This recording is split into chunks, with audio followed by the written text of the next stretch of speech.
I think what it highlights is the extreme double standards. Here we are, the Houthis have been attacking shipping lanes, no deaths so far, thankfully.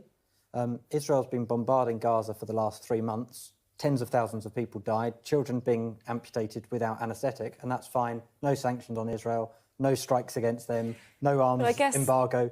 But I guess the this is Houthis because rebel, this is against the UK target, though, right? Is that not? It's because we don't care about international law or human rights. We have this rhetoric that we do, but we don't. This is absolute nonsense, and this whole conflict is exposing that. We say that, you know, the Iran-backed Houthi rebels, well, they've been bombed by the US and UK-backed Saudi Arabia for the last 10 years.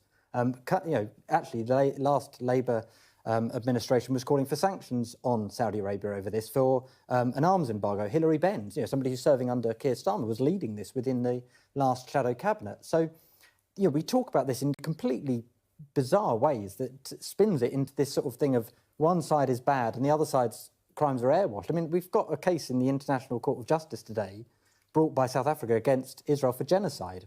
We're not talking about that. We're talking about some interruption to shipping lanes.